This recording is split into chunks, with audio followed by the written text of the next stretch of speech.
네, 반갑습니다, 여러분들. 자, 우리 이번 시간은요, 보험 취급에 대해서 공부하도록 하겠습니다. 자, 여러분들, 우리 보험 취급을 공부하기 앞서서 일단 기본적으로, 자, 보험이라는 것은 등기 취급을 전제로 하고요. 자, 그리고 일반적인 등기 취급한 것과 다르게, 자, 일단 보험 취급은 내가 원하면 할 수 있는 거긴 합니다. 다만, 자, 보험 취급과 관련해서 통상 우편물, 소포편물 모두에 대해서 보험 취급할 수 있다라는 걸 일단 우선적으로 알아두시고요. 그리고 이제 보험 취급 우편물의 종류와 관련해서 여기 보시면, 자, 통상 우편물 있고요. 소포편물 있습니다. 그리고 2020년 공고에 새롭게 들어온 게 마지막이에요. 요게 하나가 새로 들어왔어요. 요게 하나 새로 들어왔다. 이렇게 보시면 되겠습니다. 자, 그래서 일단 기본적으로 여러분들, 자, 우리 통화 등기가 있고요. 그 다음에 유가증권, 유가증권. 그 다음에 여기가 물품 등기.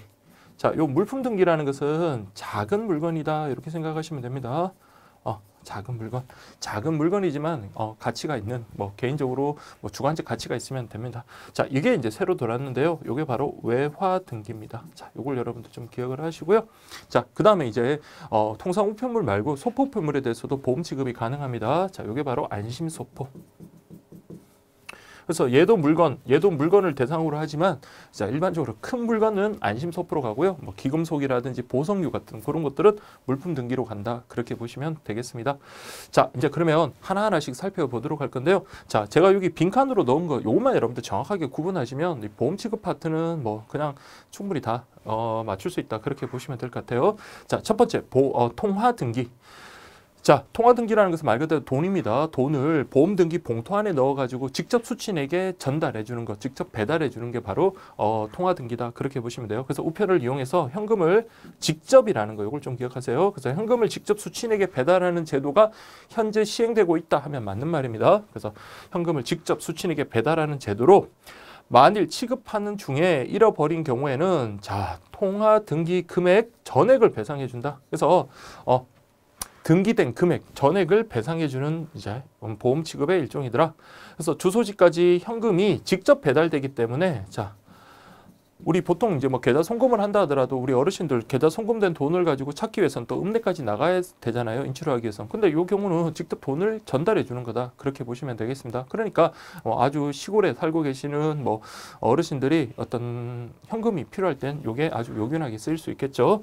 그래서 우편안이나 수표와 같이 해당 간서를 방문해야 하는 번거로움이 없기 때문에 방문 시간이 절약되고 번잡한 수속 절차를 생략할 수 있으므로, 그렇죠. 그때 송금 제도로 많이 한다. 어떤 큰 돈은 아니겠죠. 소액 송금 제도에서 많이 이용이 된다. 그렇게 보시면 되겠습니다.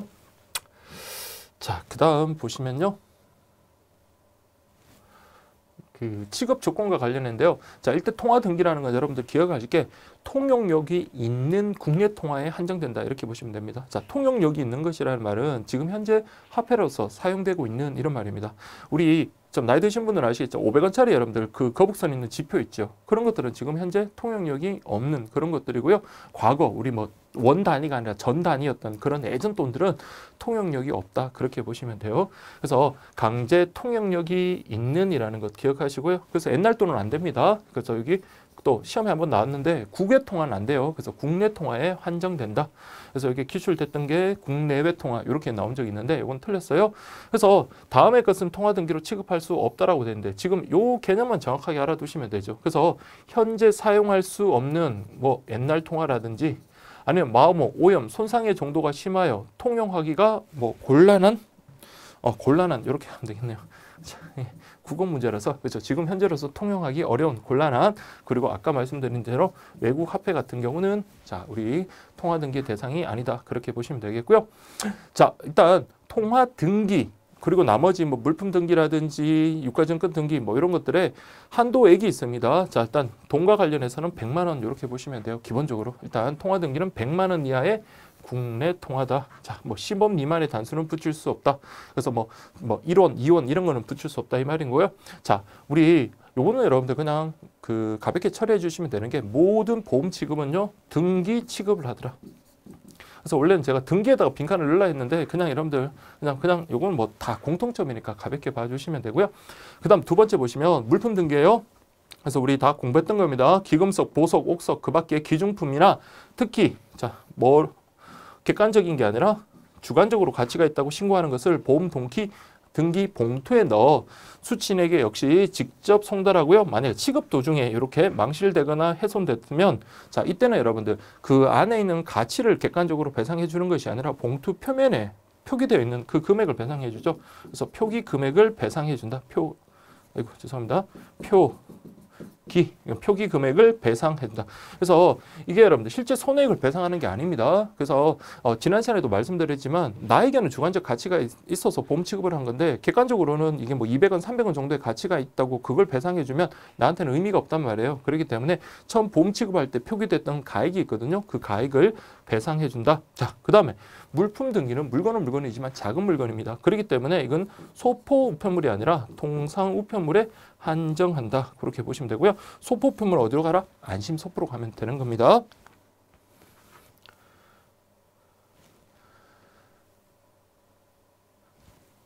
자, 그 다음에 여러분들 그 취급 대상이 있는데요. 취급 대상 보시면 자, 금, 은 같은 이런 것들 기금속이라든지 이건 그냥 가볍게 보십시오.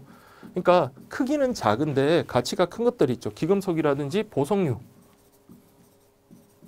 그 다음에 여기 말씀드린 주관적 가치가 있는 것. 그래서 여기 보세요. 응시 원서, 여권, 신용카드 이 자체는 객관적 가치가 거의 없을 수도 있습니다. 그렇지만 나에게 소중한 것이라면 물품 등기 대상이 될 수 있고요. 내가 표기한 금액을 나중에 손해배상으로 받을 수 있다. 그렇게 보시면 되고요. 자, 우리 물건 관련해서 물품 등기라든지 안심소포 같은 경우는 300만 원 이하입니다. 300만 원. 그래서 300만 원 이하의 물건만 취급을 하고 역시 10원 미만의 단수를 붙일 수 없다. 자, 그리고 여러분들, 자, 이거는 주관적 가치가 있다고 생각되는 것을 물품 등기로 보낼 수 있다 했으니까 객관적 가치를 정할 수 없어요. 그래서 누가? 발송인이 정하는 겁니다. 그래서 발송인이 정하면 물품 가액은 취급 담당자는 관여할 필요가 전혀 없겠죠. 그래서 관여할 필요가 없다. 이렇게 보시면 되겠고요. 자, 물품 등기 우편물은 역시 마찬가지 등기 취급 우편물로 발송한다. 그래서 여기 보험 취급들은 다 등기 취급이다. 그렇게 보시면 되겠습니다. 자, 그 다음에 여러분들 유가증권 등기인데요. 그냥 여러분들 대표적인 게 수표니까 뭐 수표, 그 다음에 뭐 유가증권 뭐 그런 것들을 보험 등기 봉투 속에 넣어서 자, 이런 걸 갖다 봉투 안에 직접 넣습니다. 아까 통화 등기와 마찬가지로 보험 등기 봉투 안에다가 이런 우편한 증서나 수표 따위의 유가증권을 넣어서 직접 역시 마찬가지 수취인에게 송달하는 그런 서비스입니다. 직접. 자, 그래서 망실 훼손한다 할 때 그때 역시 마찬가지 봉투 표면에 기록된 금액을 배상해 주는 거지 그 안에 있는 가치를 배상해 주는 게 아닙니다. 자, 봉투 표면에 기록된 금액을 배상해 준다라는 것, 그걸 좀 기억하시고요. 자, 그래서 여기서는 요거 하나만 기억하십시오. 자, 우리 많이 했죠? 얼마 했죠? 2천만 원. 2천만 원 이하의 송금수표 그렇게 보시면 되고요. 다만 사용된 유가증권유, 기프트 카드 이런 것들은 이미 사용을 했습니다. 그렇기 때문에 안에 있는 가치는 없죠. 그냥 껍데기에 불과한 거예요. 그러다 보니까 그러나 나한테는 이게 되게 소중한 걸 수도 있단 말이에요. 그래서 뭐 내가 좋아하던 친구가 나에게 선물로 줬던 그런 기프트 카드를 내가 쓰고 남았을 때 그걸 기념하기 위한 걸 수도 있단 말이에요. 그때는 여러분들 자, 요거는 유가증권 등기로 취급할 수는 없으나 자, 이 작은 물건이고 나에겐 주관적인 가치가 있습니다. 그럼 어디로 간다? 물품 등기 등으로 접수하는 것 가능하고요. 역시 마찬가지 등기 취급 우편물 이렇게 보시면 되겠습니다. 자, 그 다음에 여러분들 요걸 우리가 이제 좀 잘 봐야 될 것 같아요. 그래서 여기 보시면 외화 등기라고 있습니다. 자, 이게 이제 2020년 새롭게 역시 들어온 내용입니다. 자, 제가 여기는 그냥 여기다가 갈로를 쳤는데요. 여러분들 요걸 기억하십시오. 우체국과 누구? 금융기관과의 뭐를 통해서? 계약을 통해서. 그래서 우체국과 금융기관의 계약을 통해서 이런 외국 통화를 고객에게 역시 마찬가지 직접 배달하는 소위 말하는 맞춤형 서비스다. 이렇게 보시면 되겠습니다. 그래서 금융기관과 우체국이 사전에 계약을 해가지고요. 이런 외화, 외국 돈이죠. 외화를 직접 고객에게 전달해 주는 거다. 우리 앞에서 통화등기 같은 경우는 외국 통화가 통화등기의 대상이 되지 않는다 그랬잖아요. 그래서 이런 외화등기라는 걸 새로 뒀다. 이렇게 보시면 되겠습니다.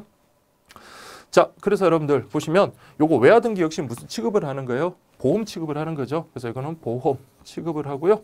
자, 그 다음에 여기는 누구한테 줘야 되고요? 본인한테 직접 줘야 되겠죠. 그래서 우리 맞춤형 계약 등기의 부가 서비스를 지난 시간에 공부를 했었습니다. 그 중에서 이게 뭘 지정한다? 본인 지정. 그렇게 보시면 되겠고요. 자, 그 다음에 이거 빨리 하기 위해서 이길 특급으로 그렇게 보낼 수 있다. 그렇게 여러분들 보시면 되겠습니다. 자, 그 다음에 여러분들 아까 말씀드린 대로 자, 금융기관과의 뭐를 통해서 계약을 통해서 사전 계약을 통해서 외화 현금을 접수 배달하는 거다 이렇게 되어 있고요. 그래서 접수하는 우체국은 사전 계약됐던 계약에 따라서 계약에 따라서 지정된 우체국이다 이렇게 접수 우체국. 다만 배달은요. 어디서든 전달해주면 되죠. 특히 우리 이길특급 같은 경우는 웬만한 우체국에서 다 가능하거든요. 그래서 이거는 전국 우체국이다. 이렇게 보시면 되겠습니다. 자, 그래서 이거는 계약을 따라서 접수 우체국 그리고 전국 우체국이 된다. 다만 이제 여기처럼 아까 여기 이길특급이라는 어떤 부가 서비스가 들어가다 보니 이길특급이 만약에 불가능하다. 그러면 그때는 제외될 수 있는 거고요. 그래서 계약 기간별로 계약에 따라 지정된 외화가 따로 있을 거고요. 자, 이것도 여러분들 기억을 하셔야 되겠죠. 그래서 제가 우리 앞에 통화 등기 같은 경우는 100만 원 이하였습니다. 예전에 우리 갑자기 생각이 안 나네요. 하여튼 예전에 보면 그 물건과 관련되는 건 300만 원 그리고 금액과 관련되는 건 100만 원이라고 그렇게 말씀을 드렸습니다. 예전의 수업에서. 근데 요거는 좀 조심하셔야 돼요. 그래서 외화 등기 같은 경우는 이렇게 외울 수밖에 없어요. 10만 원 이상 150만 원 이하 이렇게 여러분들 좀 외우셔야 돼요. 10만 원 이상 150만 원 이하. 그리고 이거 동전으로 10만 원 주고 이러면 너무 힘들겠죠. 그래서 여기는 뭐만 가능하다? 지폐만 가능하다 이렇게 보시면 되겠습니다. 그래서 내용 자체가 그렇게 많은 건 아니니까 요 새롭게 들어온 외화 등기까지 여러분들 좀 잘 봐두시기 바랍니다. 자, 그 다음에 우리 요 내용과 관련해서 자, 우리 IBRS EMS 같은 경우 통당 지급 수수료가 100만 원이었고 이게 기출 한번 됐었죠. 여기도 마찬가지 통당 한 마리네요. 통당 한 마리. 자, 표준 요금이 적용 맞춤형 아까 계약 등기라 그랬죠. 그렇기 때문에 표준 요금 그리고 통당 10,000원이더라. 이렇게 보시면 되겠습니다. 그래서 여기는 표준 요금이 적용되니까 중량 구간별 요거는 적용되지 않는다. 이렇게 여러분들 보시면 되겠습니다. 미적용 이렇게 보시고. 그 다음에 이제 마지막으로 봐야 되는 게 이제 그 소포 우편물, 즉 안심 소포고요. 지금까지 봤던 것들은 다 뭐다? 이게 보험 통상 우편물이었고요. 이제는 뭐다? 보험 소포 우편물. 그래서 고가의 상품 등 자, 등기 취급하는 등기 소포 우편물이겠네요.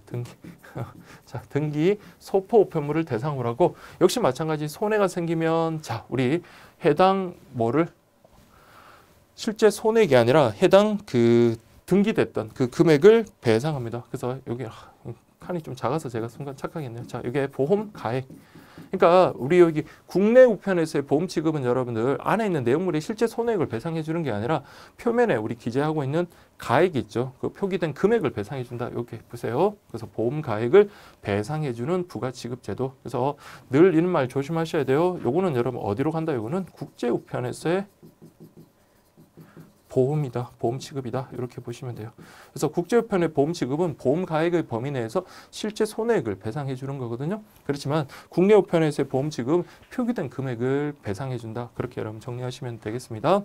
자, 그 다음에 이건 물건이죠. 물품 등기든 안심소포든 물건이니까 보험 가액 얼마 이하? 300만 원 이하의 고가품, 귀중품 등 사회통념상 크기에 비해 가격이 높다고 발송일이 심각한 것으로서 특히 유의할 필요가 있는 물품, 파손, 변질 등의 우려가 있는 것. 다만 자, 기금속, 보석 같은 이런 소형 포장 우편물 같은 경우는 물건은 물건이지만 작은 물건이죠. 그래서 이건 어디로 보내는 게 좋다? 그렇죠. 아까 봤던 물품 등기. 물품 등기로 접수하도록 안내하고요. 그리고 이렇게 부패하기 쉬운 냉동 냉장식품. 그래서 우리 자녀를 위해서 부모님께서 갈비찜을 갖다가 양념을 해서 재워서 보냈다. 이런 것들. 이런 부패하기 쉬운 냉동 냉장 물품 역시 안심 소포의 대상이 된다는 걸 기억하시고요. 다만 이튿날까지는 도착이 가능한 지역이 된다. 그래서 제가 안심 소포 가능함을 유의하라고 저희는 처음 강의할 때부터 계속 멘트를 달고 있습니다. 자, 그래서 배달 기한 내에 배달하기 곤란한 지역을 하는 물품은 접수가 제외되고요. 자, 그 다음에 여러분들, 이 등기소포 안에 물건이 도대체 뭔지, 이거 잘못된 물건이 있으면 이게 다른 물품을 손상시킬 수도 있고, 그뿐만 아니라, 위험할 수도 있잖아요. 그렇기 때문에 요거는 반드시 발송인이 참가하나요? 자, 이때 어떻게 하나요? 등기 소포안의 내용물은 발송인이 직접 참가하나요? 어떻게 하라? 반드시 확인해라. 반드시 확인해라. 반드시 확인해라. 그렇게 보시면 되겠고요. 그 다음에 보시면 자, 여기서 안심소포 가액은 아까처럼 자, 우리 물건은 300만 원 이하 물건에 한정된다. 10원 미만 단수 붙일 수 없는 건 같고요. 그리고 신고 가액은 누가 정해라? 역시 마찬가지. 보험 취급은 발송인이 알아서 정하면 되고요. 가격을 높이 정하면 그만큼 손실 망실에 대해서 배상은 크게 받을 수 있겠지만은 그만큼 취급 수수료가 증가할 수 있겠죠. 자, 그래서 취급 담당자는 자, 우리 상품 가액 판단에 관여할 필요가 없더라. 이렇게 보시면 되겠습니다. 없음. 이렇게 보시면 되겠습니다. 자, 그래서 제가 이거 이렇게 딱 정리를 했는데 이건 뭐 안 보셔도 되고요. 그냥 이거 암기해야 되겠죠. 한 번에 이렇게 한 문제로 나올 수 있습니다. 그래서 통화, 돈과 관련되는 건 기본적으로 100만 원이고요. 물품, 안심소포 이런 물건과 관련되는 건 기본적으로 300만 원이고요. 여기도 300만 원 이렇게 가면 되고요. 그다음 유가증권 등기 같은 경우 우리 수표 같은 경우 2천만 원 이하 이렇게 됐었고요. 그다음에 우리 외화 등기 요게 이제 이번에 새로 들어온 내용이죠. 그래서 10만 원 이상 150만 원 이하 이렇게 한 번에 딱 정리하시면 되고요. 얘들 다 뭐다 공통점은 등기 취급하는 거고 우리 가액을 배상하면 되는 거고 그렇게 정리하시면 될 것 같아요. 그래서 요 금액까지 이렇게 정리하시면 되겠습니다. 자, 그 다음 우리가 이제 살펴봐야 되는 게 증명 취급입니다. 자, 증명 취급은 특히 이제 내용 증명, 배달 증명이 있는데요. 특히 이제 내용 증명에서 시험에 많이 나왔죠. 그래서 그동안 시험에 많이 나왔던 그 파트만큼 좀 잘 확인을 해야 되고 내용 증명의 개념이라는 건 제가 1순위 때 다 설명을 드렸습니다. 그래서 기본적으로 키워드만 좀 한번 볼게요. 그래서 어떤 내용의 문서를 그러니까 어떤 내용의 문서를 언제 발송했는지 우편관서가 뭐한다? 이런 공적 기관인 우편관서가 공적으로 증명해 주는 거다. 그래서 채권, 채무 이행 등 득실 변경에 관하여 발송되는 우편물. 자, 이것과 관련해서 어떤 법적 효력이 있는 것은 아니지만 자, 이게 중요한 후일에 뭐가 된다? 증거로 남길 필요가 있든지 아니면 내용 증명을 보냄으로써 내가 이제 새로운 법적 절차에 들어간다는 것을 알려주는 경고 기능입니다. 그리고 나의 적극적인 권리 행사의 표현이죠. 그래서 채무 이행을 한다는 것, 소위 독촉, 채굴을 의미합니다. 그래서 너 나한테 돈 빌려가 놓고 변제기일이 지났는데 왜 안 내는 거야? 그래서 빨리빨리 내세요라고 이게 이제 채고가 됩니다. 자, 이렇게 보시고요. 자, 여기서 핵심은 이거죠. 그래서 내용 증명이라는 것은 말 그대로 발송인의 일방적인 주장에 불과한 겁니다. 그래서 그 내용이 그대로 법적으로 효력을 발생시키는 게 아니라 그 내용의 법적 효력은요, 어디서 가려져야 된다? 법정에서 가려져야 되는 거고요. 단지 어떤 내용의 문서를 누가 언제 보냈다라는 것을 우리 공적 기관인 우체국에서 증명하는 겁니다. 그래서 우편관서는 내용, 어떤 내용의 문서를 그 다음에 발송했다는 사실 이런 것만을 증명할 뿐이고 그 사실만으로 법적, 자 이게 중요해요, 효력이 발생하는 것은 아님. 그래서 이게 실제 우리 고등학생들 수능에서도 그 예전에 지금 이제 교과 과정이 좀 바뀌었는데요. 그 전에 내용 증명과 관련해서 가장 많이 나왔던 게 발송 사실, 어떤 내용의 문서를 누가 언제 발송했다는 사실만 증명해 줄 뿐 그 내용의 법적 효력이 확정되는 건 아니다라는 거, 이게 가장 많이 나왔던 그런 내용입니다. 자, 그 다음에 여러분들 한번 보시면 접수할 때 유의사항 보세요. 자, 과거에는 여러분들 한글이 원칙이고 나머지는 예배였는데 지금은 아닙니다. 지금은 자, 우리 한글을 쓰든 한자를 쓰든 예전에는 요게 원칙이었어. 한글 한자가 죄송합니다.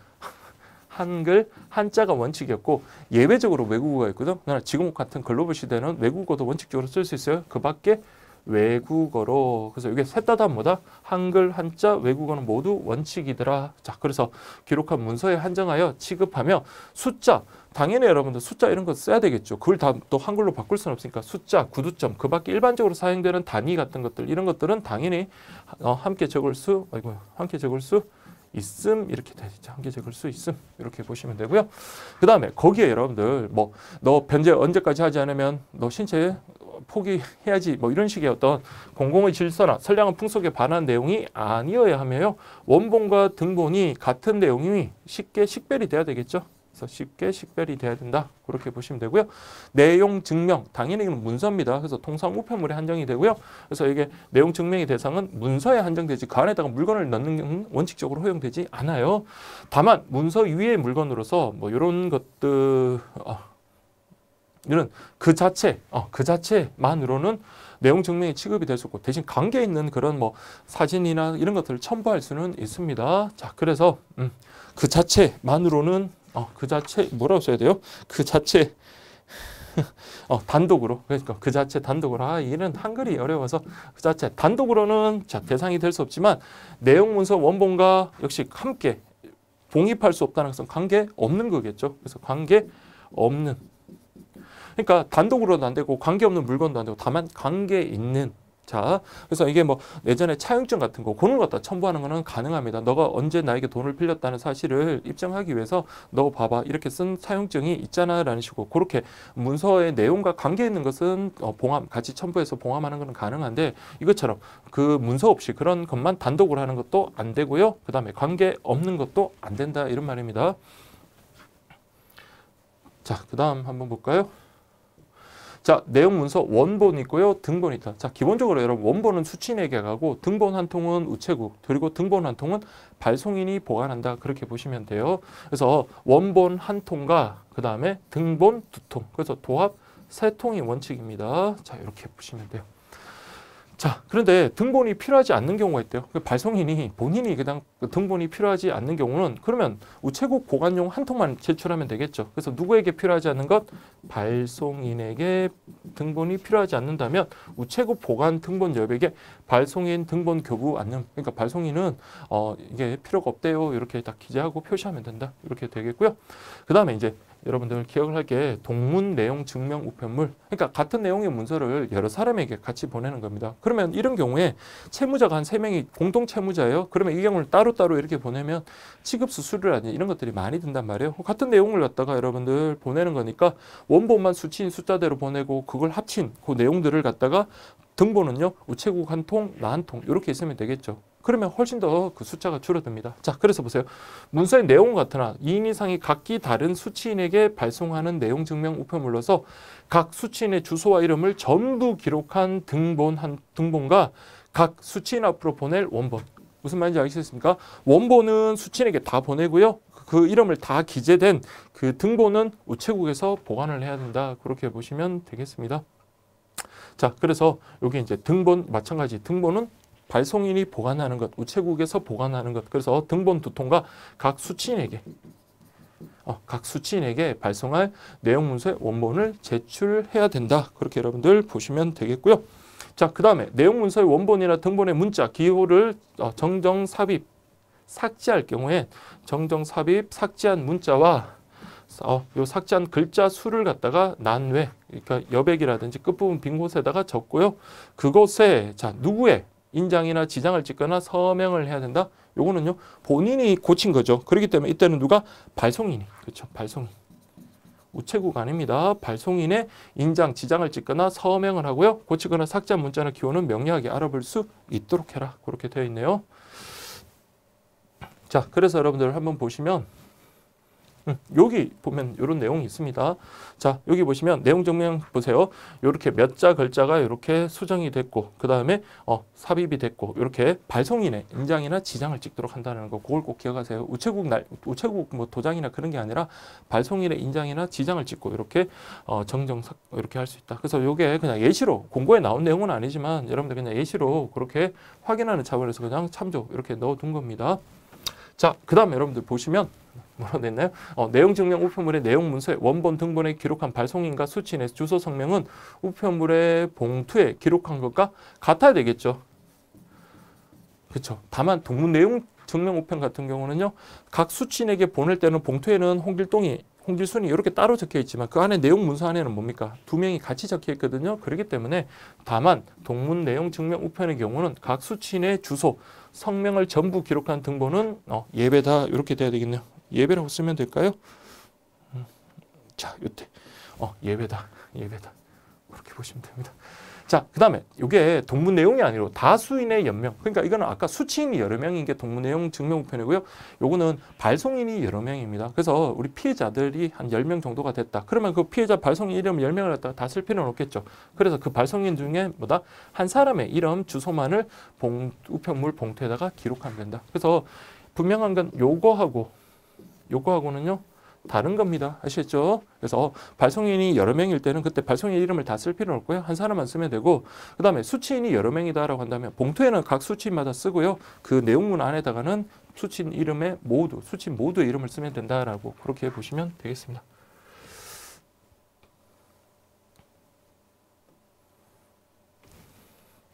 자, 그 다음 여러분들 한번 볼까요? 내용증명 우편물 취급 수수료라고 되어 있네요. 그래서 자, 이 글자수나 행수와는 관계없이 그렇죠. A4지 규격을 기준으로 한다. 그렇기 때문에 어떻게 하면 돼요? 좀 수수료 좀 적게 나가려면 A4지 안에다가 빡빡하게 쓰면 되겠죠. 그래서 돈을 아끼려면 그래야 됩니다. A4지 용지 규격을 기준으로 내용서의 매수에 따라 그렇죠. 그래서 매수에 따라 계산을 한다. 자, 그 다음에 여기 시험에 두 번인가 나왔죠? 한 번 나왔나요? 양면을 사용해서 작성할 수 있다. 그래서 앞뒤면 사용을 하면요. 이건 2매로 계산을 합니다. 작성할 수 있으며, 자, 양면의 내용을 기록할 때는 이게 이제 2매로 계산을 한다. 이거는 우리 다 봤던 내용이고요. 만약에 A4보다 큰 규격, 자, 그래서 매수로 계산을 해? 그러면 이따만한 종이에다가 막 그걸 갖다 길게 써버리면요. 이걸 접어서 이걸 A4지 크기로 만들어 버립니다. 그래서 A4지 크기로 접어서 매수를 계산하고요. A4지보다 작은 것을 썼다. 그냥 이거는 그냥 A4 용지 그대로 매수로 봐가지고 수수료를 계산한다. 다만 잡으세요. 내용 문서의 매수가 2매 이상이다. 그러면 첫 번째는 그대로 원값 그대로 받고 두 번째 장부터는 이걸 반값으로 받는다. 그래서 최초 한 매의 반값으로 계산을 하더라. 그렇게 보시면 되겠고요. 그 다음에 동문 내용 증명의 경우 수취인 한 명 초과마다 내용 문서 매수와 관계없이요. 자, 이때 이렇게 가격이 다운되는 겁니다. 제가 요거는 나중에 한번 사례로 한번 뭐 모의고사나 그런 걸 한번 또 만들어 볼 건데 이런 식으로 계산을 하면 돼요. 그래서 내용 증명과 관련해서 뭐 뒤에 보면 뭐 봉투값도 있고 복사비도 있고 뭐 여러 개가 있을 수 있긴 하겠지만 기본적으로는 죄송합니다. 그 복사비나 봉투 같은 경우는 요거는 별도로 발급 새로 받는 거고 지금 같은 경우는 기본적으로 여러분들 요걸 계산할 때 첫 번째 가격 딱 제시를 할 거예요. 그다음 2매째부터는요. 첫 번째 가격에 반값으로 그렇게 계산을 하면 되고 반면에 동문 내용 같은 경우는 수취인이 여러 명이라도 수취인 수 한 명마다 최초의 한매 값에 최초 한매 값으로 한매의 금액으로 계산하더라. 그래서 요거는 사례형 문제로 여러분 좀 대비를 좀 잘 해 주셔야 될 것 같습니다. 자, 그리고 여러분들 보시면 내용 문서 원본이나 등본의 장수가 2장 이상이다. 이게 흩어지면 안 되겠죠. 그렇기 때문에 묶은 그곳에 자, 요거는 여러분들 기억을 하셔야 돼요. 그래서 우편 날짜 도장 우편 날짜 도장으로 간인하거나 아니면 원본, 등본의 글자를 훼손하지 즉 구멍을 딱 뚫거든요. 그러면 이게 글자가 훼손될 수 있으니까 원본 및 등본의 글자를 훼손하지 않도록 천공기 구멍 뚫는 거 이걸로 간인한다. 이렇게 이제 우편 날짜 도장으로 이렇게 딱 하거나 하면 이게 연결되는 문서구나라는 것을 우리가 알 수 있겠고요. 그래서 이게 이제 중요하죠. 우리 아까 정정할 때는 누가 발송인의 인장이나 지장으로 우리가 수정을 해야 된다면 이때는요. 발송인의 인장 지장으로는 간인하지 않음을 주의해라. 그래서 일단 우편 날짜 도장이라든지 천공기로 간인을 하는 거지 요거 발송인의 지장 인장으로 간인하지 않는 것 구분하시겠죠? 자, 그렇게 보시면 됩니다.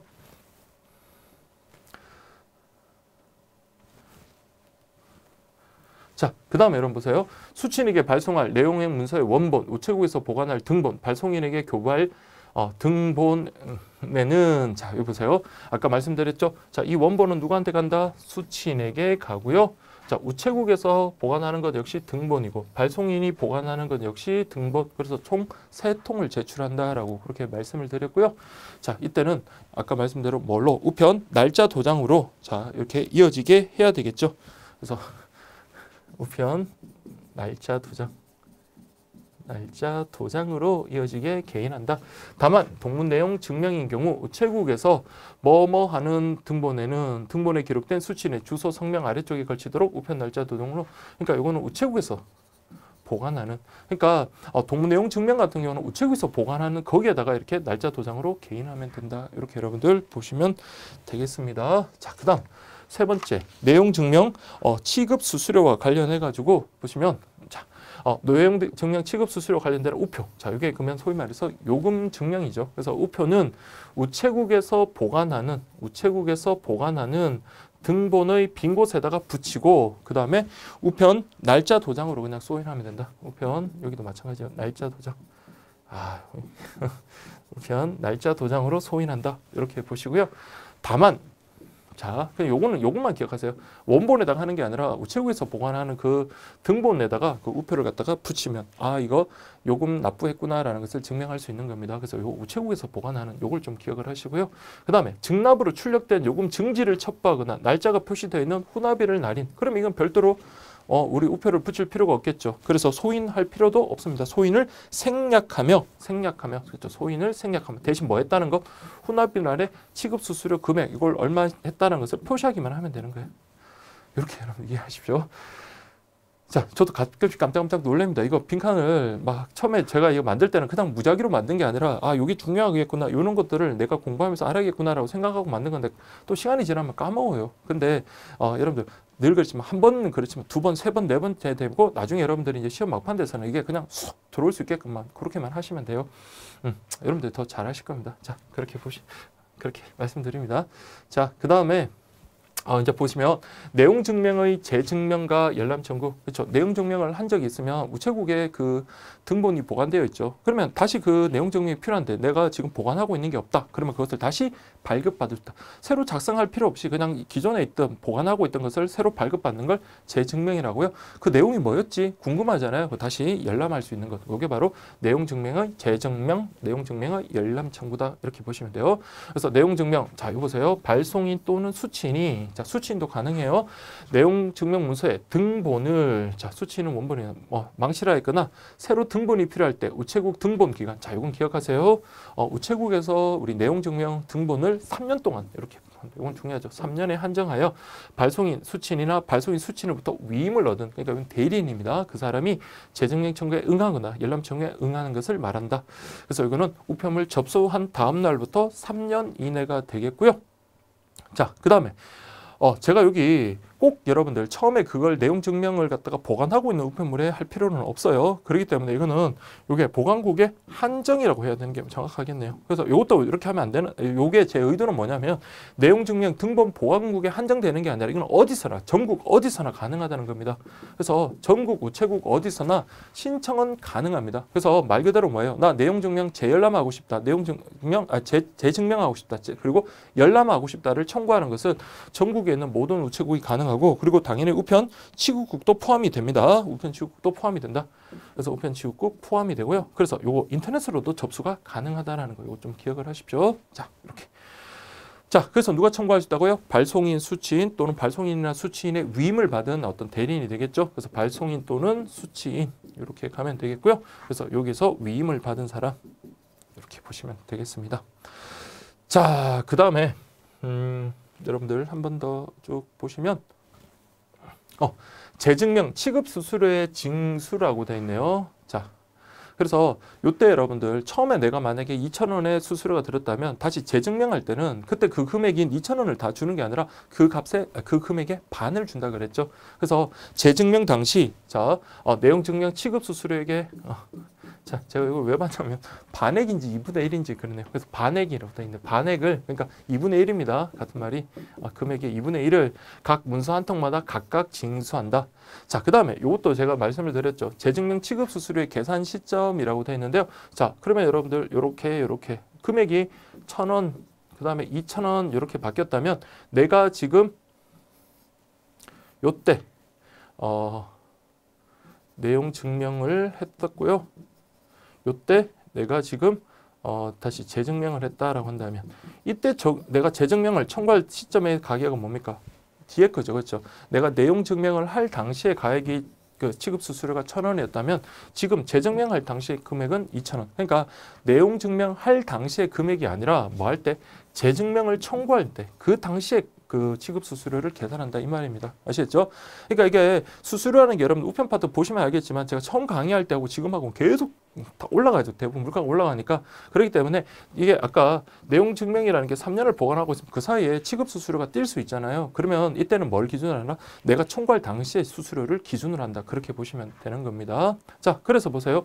열람 수수료도 마찬가지. 열람할 당시에 내용 증명 취급 수수료에 역시 마찬가지 반액입니다. 그래서 재증명도 반액이고요. 열람 수수료 역시 반액이더라. 그렇게 여러분들 보시면 되겠고요. 근데 열람할 때 거기다가 막 그 있는 걸 갖다 찢어버리거나 그렇게 하면 안 되겠죠. 아니면 뭐 삭제한다든지 수정한다든지 이러면 안 되니까 자, 취급 당무자가 보는 앞에서 열람. 그러니까 이거는 필요시가 아니에요. 이건 뭐다? 반드시 이렇게 해야 돼요. 반드시 취급 당무자가 보는 앞에서만 열람하고 물론 옮겨 쓰는 것도 당연히 가능은 하지만 그때도 담당자가 이렇게 보고 있어야 되는 거예요. 이놈 혹시 이거 훼손하는 건 아닌지 이런 식으로 보고 있어야 된다. 그렇게 보시면 되고요. 자, 그다음 이제 보시면 타국 접수 내용 증명 재증명 절차. 그래서 아까 우리 내용 증명과 관련해서는 다시 재증명과 관련해서 어떻게 한다고요? 전국 모든 우체국, 우편 취급국을 포함하고 인터넷 우체국으로도 접수할 수 있다 그랬죠. 그러면 그 내용 증명을 보관하고 있는 우체국에 전달해서 그것을 복사한 다음에 우리에게 전달을 해줘야 되겠죠. 재증명이라면. 그래서 그 절차입니다. 보세요. 내용 증명 등본 보관국 외에서 재증명을 청구한다면 청구인 본인임을 확인한 후 자, 발송 후 내용 증명으로 우리 신청을 한다. 등본 보관국 외에 신청하는 경우에는 자, 우편 자, 요건 여러분 1일 특급입니다. 그래서 내용 증명하면 그냥 1일 특급. 당일 특급은 거의 힘듭니다. 그래서 1일 특급으로 발송을 한다. 그래서 등본 보관국에서는 여러분들 접수 받자마자 바로 하는 게 아니라 하루는 줘요. 접수한 날로부터 1일 이내. 그러니까 접수 1일 이내. 그래서 접수 당일 아니면 1일 이내 내용 증명을 복사하고 난 다음에 재증명하여 아까 무슨 특급? 2일 특급으로 보내라. 이렇게 보시면 됩니다. 그래서 청구인에게 발송한다. 아시겠죠, 여러분들? 자, 이건 다 우리 내용 증명과 관련해서는 이번에 바뀐 게 없어요. 그렇기 때문에 우리 일순환 때 다 했던 거니까 그냥 복습 차원에서 이렇게 보시면 돼요.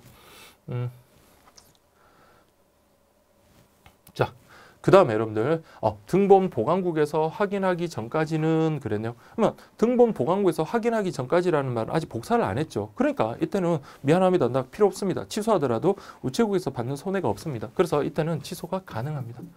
자, 등본 보관국에서 확인하기 전까지는 다만 등본 보관국에서 확인하고 이제 복사를 인해서 확인을 했다. 그럼 복사하면은요. 그때는 취소가 불가능하겠죠. 취소 불가. 이렇게 보시면 되겠습니다.